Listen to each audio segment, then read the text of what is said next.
Welcome back to the deep dive. Today we're jumping into something, well, pretty heated. It's the whole debate around artificial intelligence in creative, specifically writing. And for this deep dive, our main source is a YouTube channel called The Unwanted Book. Yeah. They've got a very, very candid, quite opinionated take on what AI means for writers and for writing itself. So just to be clear up front, our mission here isn't to agree or disagree, but really to unpack their perspective. It's a strongly critical one.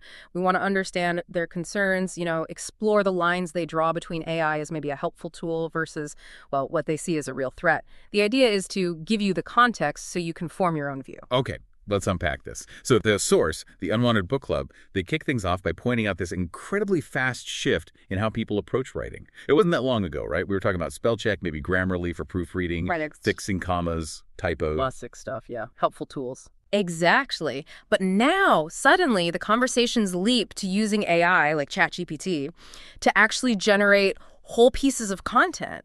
And often, the source says, it's driven by what's trending or just the desire to make money. What is it about that speed, that acceleration that really gets to them? Well, what seems jarring for them, and this is really where their critique kicks in hard, is this perceived change. Writing as a craft. They're becoming just a commodity. Precisely. They actually ask this pretty provocative question. Something like, has everyone just decided the only reason writing exists is to make a living? Wow. Yeah, it's a direct hit on that commercial angle.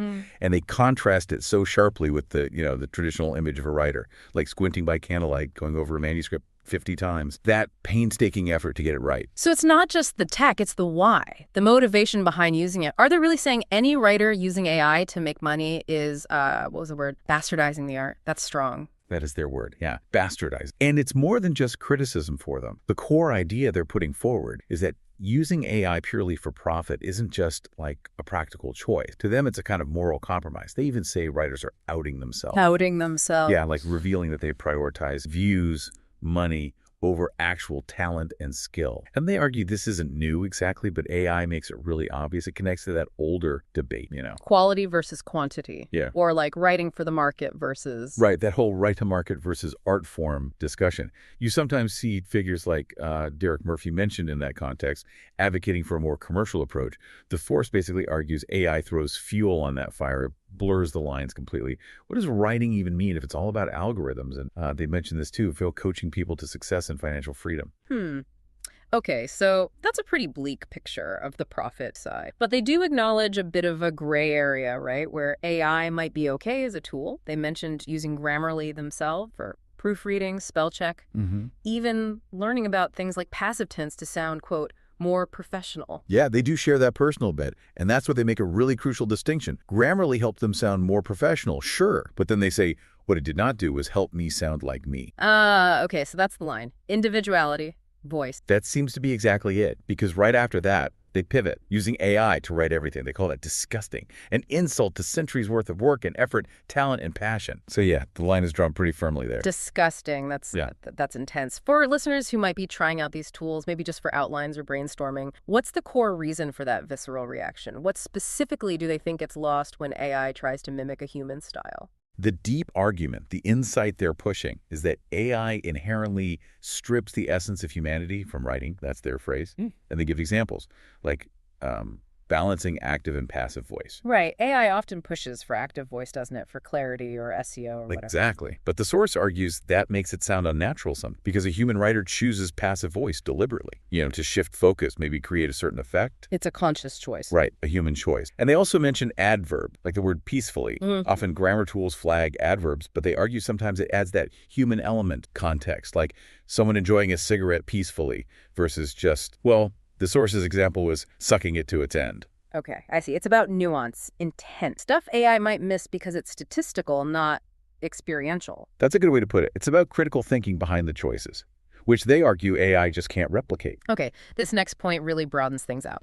The source connects this writing debate to, bigger societal issues with technology and AI. They talk about content being oversaturated, leading to stuff that's just boring, a loss of individuality, personality in anything anymore. It's not just about books, then? No, not at all. They definitely expand the scope. And they use some really potent language to describe technology's wider influence. Things like doom scrolling, actually shrinking the brain, or humor dying out because everyone's afraid of offending someone. Hmm. And this idea that society is chasing maximum dopamine potential, immediate pleasure, instant gratification, for them it's leading to a kind of societal apathy, where deep thinking, challenging conversations, they're just getting sidelined for convenience. That sounds quite pessimistic. It is. They even use a cancer analogy for text growth. Cancer, how so? They say, like, it promises this amazing future, but it might actually be destroying any future by undermining what makes us human. They link it to a lack of empathy, a loneliness epidemic, prioritizing comfortability and convenience over actual growth, real connection. Wow. Yeah, the fear is we're trading freedom to data collecting of vampires, losing our ability to socialize properly, becoming more disconnected than ever. Ironic. It's a stark warning. And all these worries about authenticity, human connection, value. It seems like it boiled over with a specific incident they highlight, something involving NaNoWriMo,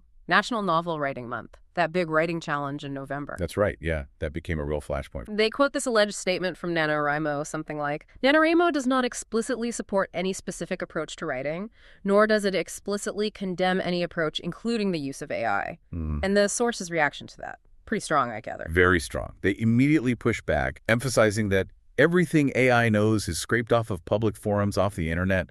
Right, the training data issue. Exactly. And for them, that's not just a technical point, it's deeply ethical.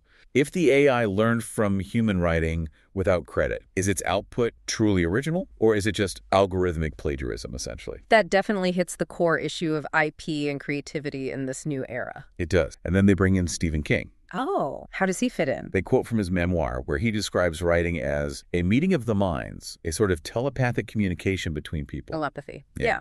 And the source flatly states that AI, being a robot, simply can't do that. It can't replicate that genuine human connection. So their core argument shifts here. It's not really about justifying whether AI can write, but asking a deeper question.